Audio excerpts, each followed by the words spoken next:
Cable TV. രംഗത്തിനൊപ്പം നാടിന്റെ പൊതുമുഖമായ പ്രസാദ് എം.കെ. മല്ലപ്പള്ളി ബ്ലോക്ക് പഞ്ചായത്ത് മല്ലപ്പള്ളി ഡിവിഷനിൽ നിന്ന് LDF സ്ഥാനാർത്ഥിയായി മത്സരിക്കുകയാണ്. Cable TV. രംഗത്തും പൊതുപ്രവർത്തന രംഗത്തും നിലകൊണ്ടപ്പോൾ ജനങ്ങൾക്കൊപ്പം നിന്ന് പ്രവർത്തിച്ചതിന്റെ ആത്മവിശ്വാസത്തിലാണ് ഇദ്ദേഹം ജനവിധി തേടുന്നത്. മല്ലപ്പള്ളി ദേശത്ത് ആർക്കും പരിചയപ്പെടുത്തേണ്ട മുഖമല്ല മല്ലപ്പള്ളി ബ്ലോക്ക് പഞ്ചായത്തിലേക്ക് മത്സരിക്കുന്ന ഇടതുപക്ഷ സ്ഥാനാർത്ഥി പ്രസാദ് എം.കെ. കേബിൾ ബിജു എന്നറിയപ്പെടുന്ന പ്രസാദ് ജനങ്ങളുമായിട്ടുള്ള പരിചയം കൊണ്ട് തന്നെ തികഞ്ഞ വിജയപ്രതീക്ഷയിലാണ്. ചേർത്തോട് കേന്ദ്രമായി വർഷങ്ങളായി കേബിൾ ടി.വി. നെറ്റ്വർക്ക് നടത്തിവരുന്ന ബിജു വീട് വീടാനന്തരം കയറി ഇറങ്ങിയുള്ള പ്രചരണമാണ് നടത്തുന്നത്. തികഞ്ഞ വിജയപ്രതീക്ഷയിലാണ് പ്രസാദ്.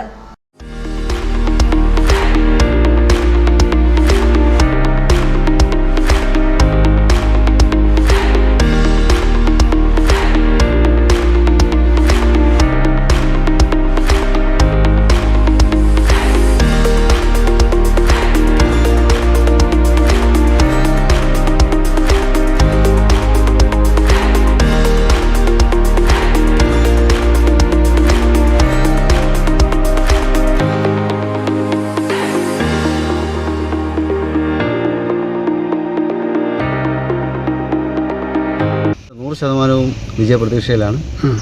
ഇപ്രാവശ്യം മല്ലപ്പള്ളി ബ്ലോക്കിലെ LDFിൻ്റെ ഒരു സ്ഥാനാർത്ഥി വിജയിച്ചു വരും എന്നുള്ള പ്രതീക്ഷയിലാണ്. Cable TV. മേഖലയിൽ ഞാൻ ഇപ്പോൾ 30 വർഷത്തോളം ആവുകയാണ്. Cable TV. മല്ലപ്പള്ളി ഈസ്റ്റിലെ ഒരു CMS ഹൈസ്കൂൾ ജംഗ്ഷൻ തൊട്ട് കുറേ പ്രദേശങ്ങളിൽ ഞാൻ കേബിൾ ടി.വി. നടത്തിക്കൊണ്ടിരിക്കുകയാണ്. അവിടെയുള്ള ജനങ്ങളുമായിട്ട് നല്ല സൗഹൃദത്തിലും സ്നേഹത്തിലുമാണ് ഇതുവരെയും കഴിഞ്ഞിരിക്കുന്നത്. മുമ്പോട്ടും അവർ എന്നോട് ആ സ്നേഹം കാണിക്കും.